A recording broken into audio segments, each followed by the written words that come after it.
Quickly, with the speed that comes of long experience, the men bent or knelt to place their wares on the sheets.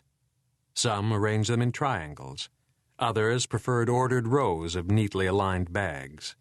One whimsically arranged his in a circle, but when he stepped back to inspect the result and saw the way an outsized dark brown Prada shoulder bag disturbed the general symmetry, he quickly reformed them into straight lines, where the Prada could anchor their ranks from the back left corner.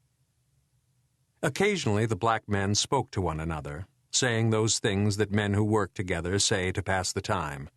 How one hadn't slept well the night before, how cold it was, how another hoped his son had passed the entrance exam for the private school, how much they missed their wives. When each was satisfied with the arrangement of his bags, he rose to his feet and moved back behind his sheet, usually to one corner or the other, so that he could continue to talk to the man who worked next to him. Most of them were tall, and all of them were slender. What could be seen of their skin, their faces, and their hands was the glossy black of Africans whose ancestry had not been diluted by contact with whites. Whether moving or motionless, they exuded an atmosphere not only of good health, but of good spirits, as if the idea of standing around in freezing temperatures trying to sell counterfeit bags to tourists was the greatest fun they could think of to have that evening. Opposite them, a small group was gathered around three buskers, two violinists and a cellist, who were playing a piece that sounded both baroque and out of tune. Because the musicians played with enthusiasm and were young, the small crowd that had gathered was pleased with them, and not a few of them stepped forward to drop coins into the violin case that lay open in front of the trio. It was still early, perhaps too early for there to be much business, but the street vendors were always punctual and started work as soon as the shops closed. By 10 minutes to 8, therefore, just as the two men approached, all of the Africans were standing behind their sheets, prepared for their first customers. They shifted from foot to foot, occasionally breathing onto their clasped hands in a futile attempt to warm them. The two white men paused just at the end of the row of sheets, appearing to talk to one another, though neither spoke. They kept their heads lowered and their faces out of the wind, but now and then one of them raised his eyes to study the line of black men. The tall man placed his hand on the other's arm, pointed with his chin towards one of the Africans, and said something.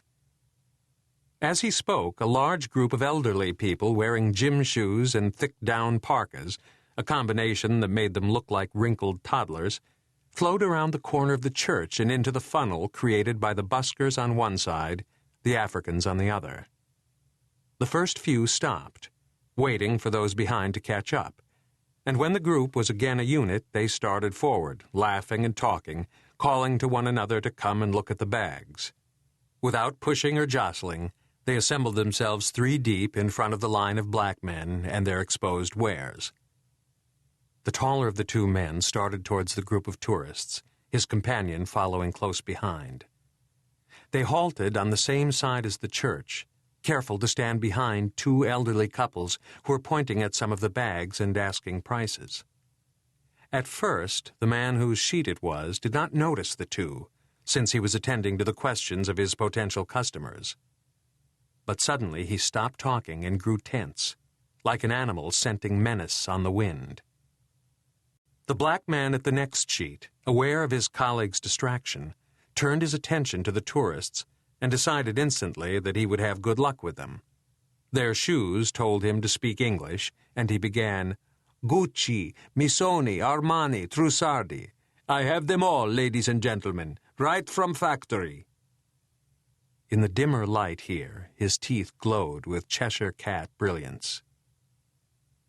3 more of the tourist group insinuated their way past the 2 men to stand with their friends, all excitedly commenting on the bags, their attention now evenly divided between the items on both sheets.